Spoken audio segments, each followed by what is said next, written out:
শহীদ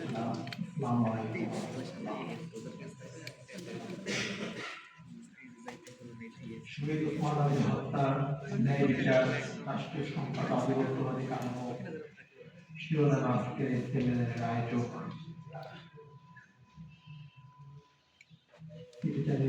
ধন্যবাদ জানাচ্ছি। উপস্থিত সম্মানিত অতিথিবৃন্দ, ওসমান হাদিকে হত্যা করা হয়েছে আজকে 6 সপ্তাহ পার হয়ে গেছে। প্রকাশ্যে দিনে দুপুরে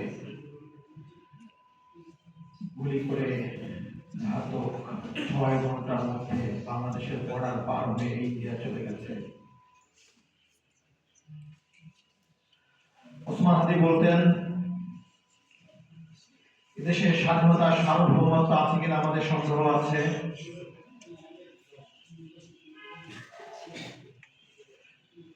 স্বাধীন বাংলাদেশের বর্ডার যদি নিরাপদ না থাকে, স্বাধীন বাংলাদেশের সার্বভৌমত্ব তখনই বোঝা যাবে যখন এদেশের ন্যায় বিচার প্রতিষ্ঠা হবে। আল্লামা দিলওয়ার হোসেন সাঈদী সাক্ষীকে পাওয়া যায় ভারতের কারাগারে, সালাউদ্দিন বেগকে পাওয়া যায় ইন্ডিয়ার মেঘালয়ে।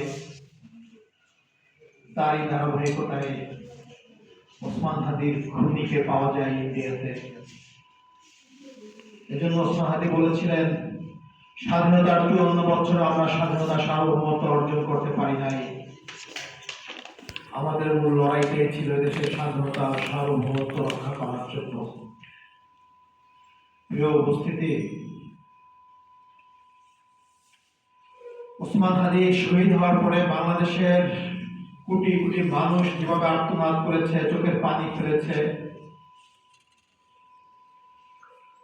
আমার বিশ্বাস এই কোটি কোটি মানুষের একটা অংশ যদি রাজপথে নেমে আসতো, তাহলে এই সরকার বাধ্য হতো ওসমান হাদির খুনিদেরকে গ্রেফতার করতে। সম্মানিত উপস্থিতি, শহীদ ওসমান হাদির ভাই হিসাবে এখানে আসি নাই, একদমই খোলামেলা দুই-তিনটা আলোচনা বিষয় আপনাদের সাথে শেয়ার করার জন্য আসছি।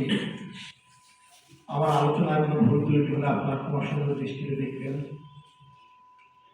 ওসমান হাদি আমার 2 বছরের জুনিয়র ছিল। ছোটকাল থেকে আমরা একই মাদ্রাসায় পড়াশোনা করেছি দীর্ঘ 13 বছর।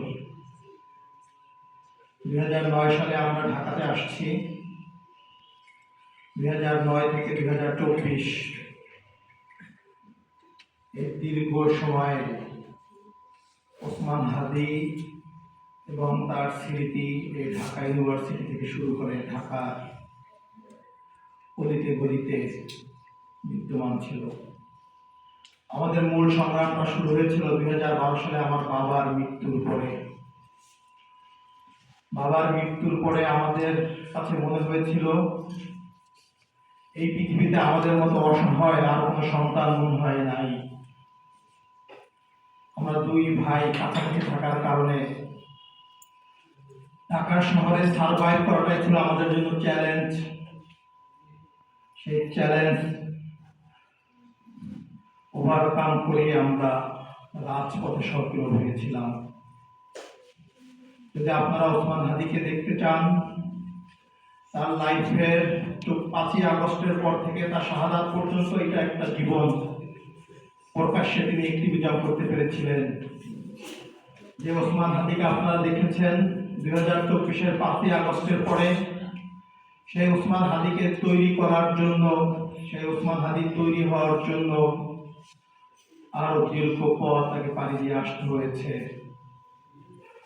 সেই দীর্ঘ পথের সাক্ষী আছেন হাজারো মানুষ, তার পরিবার, তার সহযোদ্ধা। আমি আপনাদের কাছে আত্মপক্ষ সমর্থন করে 2-3টা কথা বলবো। এখানে সজল ভাই আসছেন দেখে আমার খুবই ভালো লেগেছে। সজল ভাইকে আমি ওসমান হাদির সাথে প্রথম দেখেছিলাম এই টিএসসিতে শবে বরাতের দিন। আমরা ওখানে একটা গানের আসর করেছিলাম। সজল ভাই প্রোগ্রামের শেষ দিকে হাতে জায়নামাজ নিয়ে আসছিলেন, ওসমান হাদির সাথে দেখা করে গেছেন। পরে ওনাকে দেখেছি শাহবাগে আমরা শহীদ সমাবেশ করেছিলাম জুলাই হত্যার বিচার এবং আওয়ামী লীগকে নিষিদ্ধের দাবিতে। আমাদের প্রোগ্রামের শেষের দিকে সজল ভাই এসে ওসমানের হাতে 1 লাখ টাকা দিয়েছিলেন, সেদিন আমি ওসমানের পাশে ছিলাম। তৃতীয় যেদিন দেখেছি সজল ভাইকে, আমরা যেদিন কালচারাল সেন্টার উদ্বোধন করেছি, বিসমিল্লাহ বৈঠক ওই প্রোগ্রামের নাম ছিল, সজল ভাই ওই দিন ওখানে উপস্থিত ছিলেন।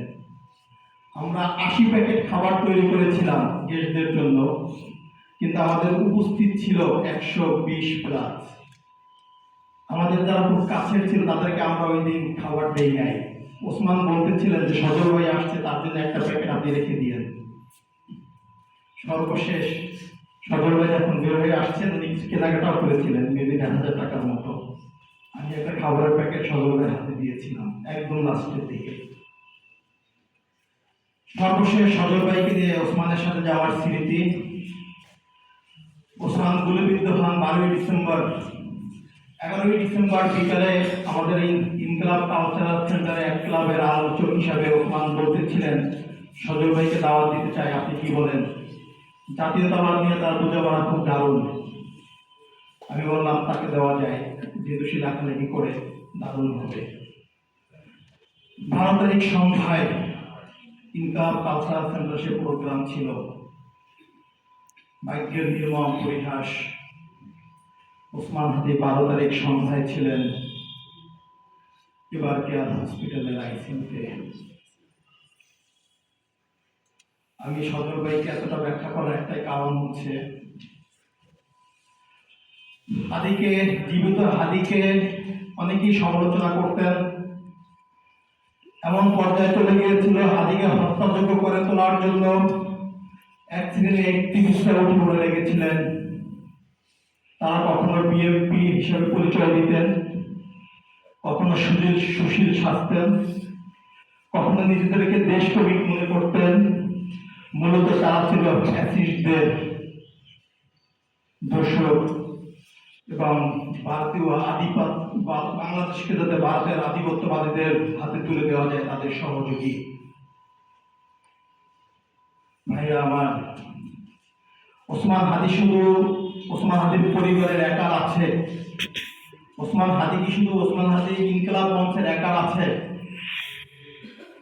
যে ওসমান হাদি তার জীবদ্দশায় বাংলাদেশের স্বাধীনতা সার্বভৌমত্বের জন্য আন্দোলন করেছেন, বাংলাদেশের স্বাধীনতা সার্বভৌমত্বের কথা বলতে গিয়ে তিনি ঘাতকের বুলেটে বিদ্ধ হয়েছেন, সেই ওসমান হাদির বিচার, সেই ওসমান হাদির উত্তরসূরি শুধুমাত্র তার ফ্যামিলির 2-3 জন মানুষ আর ইনকলাব মঞ্চের 4-5 জন মানুষ চাবে? এর বাইরে কি কেউ চাবে না?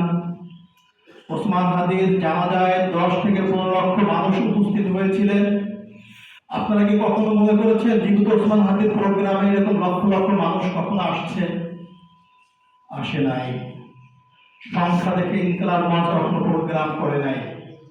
আমাদের প্রোগ্রাম ছিল, ওসমান বলতেন, ইনসাফের জন্য একজন মানুষ যদি শাহবাগে দাঁড়ায়, একদিন না একদিন ইনসাফ প্রতিষ্ঠা হবেই। ঠিক ওসমান হাদি শুধু শুরু করেছিলেন, চেষ্টা করতে হবে দেশের 18 কোটি মানুষের। প্রিয় ভাইরা আমার, আপনাদের কাছে একটা রিকোয়েস্ট থাকবে, ওসমান হাদির ইনকলাব মঞ্চ, ওসমান হাদির কালচারাল সেন্টার, ওসমান হাদির পরিবার, কোথাও যদি আপনাদের কাছে মনে হয় কোন সন্দেহের উদ্বেগ তৈরি হয়, আপনাদের কাছে রিকোয়েস্ট থাকবে আমাদের সাথে সরাসরি কথা বলবেন। যখন দেখি ওসমান হাদির সাথে যারা ওঠা বসা করেছে, ওসমান হাদিকে যারা ধারণ করেছে, তাদের কাছ থেকে কোনো দুঃখজনক পোস্ট, কোনো বক্তব্য আমরা দেখি, তখন আমাদের হৃদয়টা ভেঙে যায়।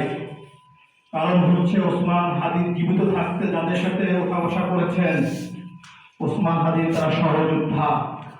ওসমান হাদি ফ্যাসিস্টদের দোসর, বাংলাদেশ বিরোধী, স্বাধীনতা বিরোধী, এদেশের স্বাধীনতা সার্বভৌমত্বকে ধারণ করে না এমন কোনো মানুষের সাথে তার ওঠা বসা ছিল না। আমি আপনাদেরকে শতবার গ্যারান্টি দিয়ে বলতে পারি, ওসমান হাদির সারা জীবনের অ্যাক্টিভিজমের বিরুদ্ধে বাংলাদেশ বিরোধী কোনো মানুষের সাথে তার কখনো সুসম্পর্ক গড়ে ওঠে নাই। তার সুসম্পর্কের মাপকাঠি ছিল বাংলাদেশ। বাংলাদেশের স্বাধীনতা, বাংলাদেশের সার্বভৌমত্ব। সৃষ্টির দোসররা অনেক সময় চেষ্টা করে প্রতিপক্ষকে দুর্বল করার জন্য তাদের ভিতরে সম্ভব তৈরি করা, তাদের ভিতরে ভাগ করে দেওয়া। আপনাদের কাছে আমাদের একটা রিকোয়েস্ট থাকবে, ওসমান হাদিকে যদি আপনারা বাঁচিয়ে রাখতে চান, ইনকিলাব মঞ্চের নেতৃত্বের দিকে তাকিয়ে থাকবেন না। যদি শুধু ইনকিলাব মঞ্চ, ওসমান হাদির পরিবারের দিকে আপনারা বিচারের দায়ভার ঠেলে দেন, ইনকিলাব মঞ্চের 4-5 জনকে যদি হত্যা করা হয়, পরিবারের 2 জনকে যদি হত্যা করা হয়, তাহলে ওসমান হাদির বিচারের দাবি এখানেই থেমে যাবে।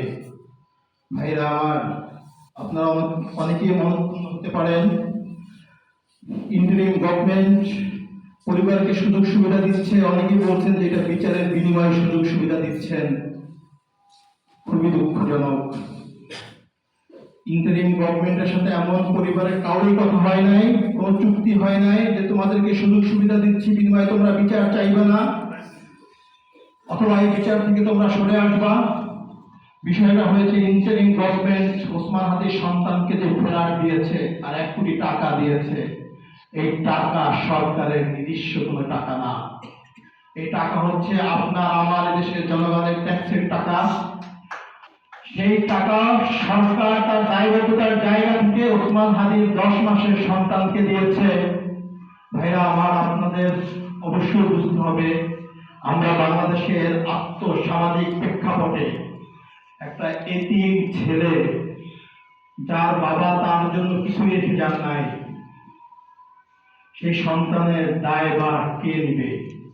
আপনাদের এখন আবেগ আছে, ভালোবাসা আছে, ওসমান হাদির পরিবার আছে।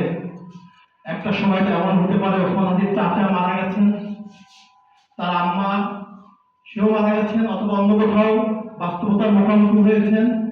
তখন এই সন্তানের দায়ভার কে নেবে আপনারা বলেন? অনেকে ওসমান হাদিকে সহযোগিতা করতে চান, ওসমান হাদির পরিবারকে সহযোগিতা করতে চান। ওসমান হাদিকে দাফন করার 2য় দিন আমি বলেছি, ওসমান হাদির পরিবার কোনো আর্থিক সহযোগিতা কারোর কাছ থেকে চায় না।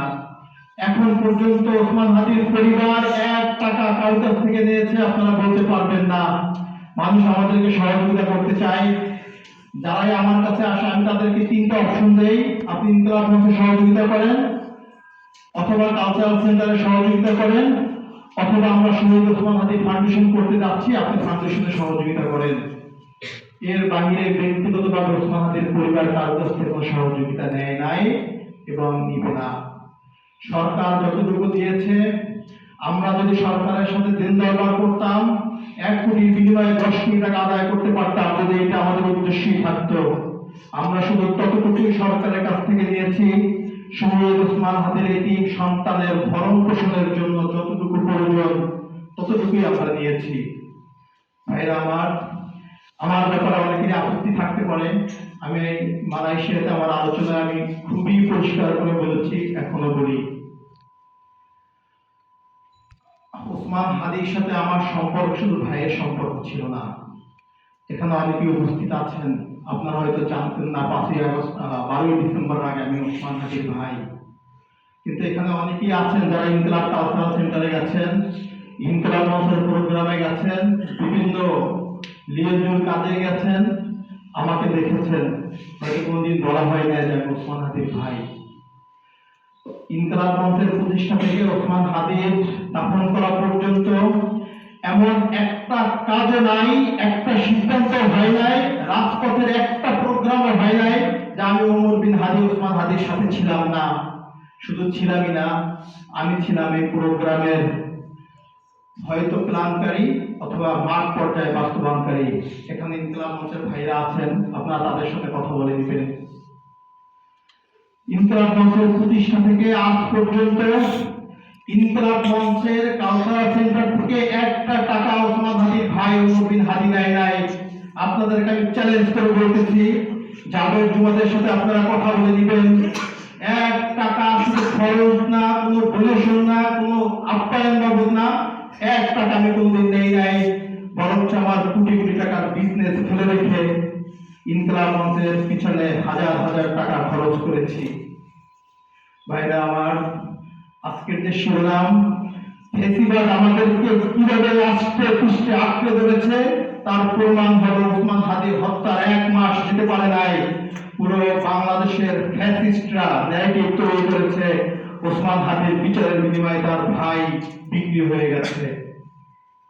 যে ভাই তার ব্যবসা হয়েছে, জীবনের ঝুঁকি নিয়ে ওসমান হাদির সাথে ছিল, পরিবারের নিষেধাজ্ঞা উপেক্ষা করে ওসমান হাদির সাথে ছিল, তাকে আজকে হত্যাযোগ্য করে তোলার জন্য ক্যাম্পিং চলছে। আমার কোনো দুঃখ নাই, ফ্যাসিস্টরা যখন এগুলো করে আমি ভারাক্রান্ত হই যখন দেখি ওসমান হাদির সহযোদ্ধারা বুঝে না বুঝে এই মিথ্যা ন্যারেটিভে তারাও যোগ দেয়। আপনাদের কাছে সর্বশেষ একটা কথা বলবো, আমি যদি বেঁচে থাকি অথবা দেশে থাকি, বিদেশ চলে যাই, আপনারা মানুষের কাছে দাওয়াতটা পৌঁছে দিবেন। ওসমান হাদির আজন্ম লড়াই ছিল বাংলাদেশে ইনসাফ প্রতিষ্ঠা করা, তার আজন্ম স্বপ্ন ছিল বাংলাদেশ থেকে আধিপত্যবাদীদেরকে বিতাড়িত করা। যদি পরিবারের লোক বিক্রি হয়ে যায়, আপনারা এই আন্দোলনকে অব্যাহত রাখবেন। সর্বোপরি ওসমান হাদিকে দিয়ে অনেকেই বই প্রকাশনা লিখতে চান, আপনাদের কাছে বলবো ওসমান হাদিকে যদি আপনারা ফ্রেমিং করতে চান, মাত্র 33 বছর বয়সে ওসমান হাদি শাহাদাত বরণ করেছেন। তার এই 33 বছরের লাইফটাকে আপনারা 4-5টা ভাগে ভাগ করতে পারেন। জন্ম থেকে 2012 সাল পর্যন্ত তার বাবা ছিলেন, আমাদের পৃথিবী ছিল একরকম। বাবার মৃত্যুর পরে 2020 সাল পর্যন্ত, তিনি বিবাহ করার আগ পর্যন্ত তার জীবন ছিল একরকম। 2020 সাল থেকে 2025 সাল পর্যন্ত তিনি ছিলেন বৈবাহিক সম্পর্কে। সর্বশেষ তার আন্দোলন, তার সংগ্রাম 2024-এর আগস্ট থেকে 12ই ডিসেম্বর পর্যন্ত, এইটা ছিল তার জীবনের স্বর্ণালী জীবন। সে মানুষের কাছে ওসমান হাদি হয়ে উঠেছিলেন। আপনাদের কাছে রিকোয়েস্ট থাকবে, জন্মের পর থেকে মৃত্যু পর্যন্ত যে ওসমান হাদিকে আপনারা দেখেছেন, কারো অবদান কোথাও থেকে আপনারা নাই করে দিবেন না। আপনাদের কাছে এটাই আমার সর্বশেষ অনুরোধ, ওসমান হাদিকে বাঁচিয়ে রাখবেন।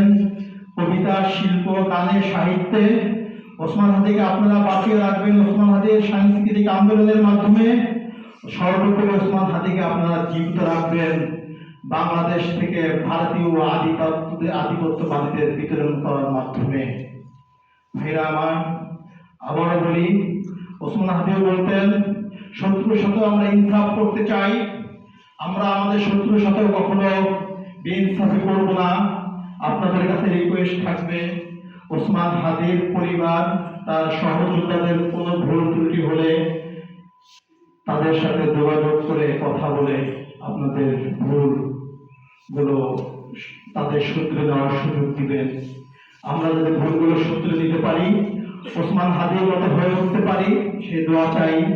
সর্বশেষ, ওসমান হাদি একদিনে তৈরি হয় নাই। আপনারা যদি মনে করেন আমি ওসমান হাদির ভাই, ওসমান হাদির মতো বক্তৃতা দেব, ওসমান হাদির মতো চরম বিপ্লবী হয়ে উঠব, এর জন্য আরো 10 বছর আমাকে সময় দিতে হবে। ওসমান হাদি তার সন্তানকে বাসায় রেখে দিনের পর দিন রাজপথে ছিলেন। 4 দিন 5 দিন সে বাসায় যান নাই। কেন যান নাই, কেন না যেয়ে পেরেছেন আপনারা জানেন?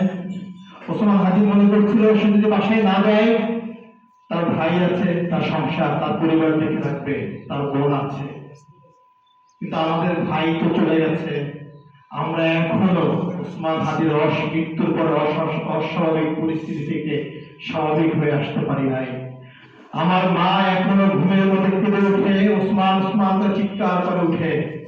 আমার ছোট বোন অলমোস্ট পাগল হয়ে গেছে, তিনি স্বাভাবিক জীবনে নাই। এরকম একটা পরিবারের কাছে যদি আপনারা ওসমান হাদির বিচার চান, ওসমান হাদির হত্যার বিচার তাদের কি রাজপথে নেমে করতে হবে, দয়া করে এতটুকু ইনসাফ আপনারা ওসমান হাদির পরিবারের প্রতি করবেন। এই অনুরোধ রেখে শেষ করছি। বাংলাদেশ জিন্দাবাদ, ইনকলাব জিন্দাবাদ, জন্মা মহান বিপ্লবী ওসমান হাদি জিন্দাবাদ।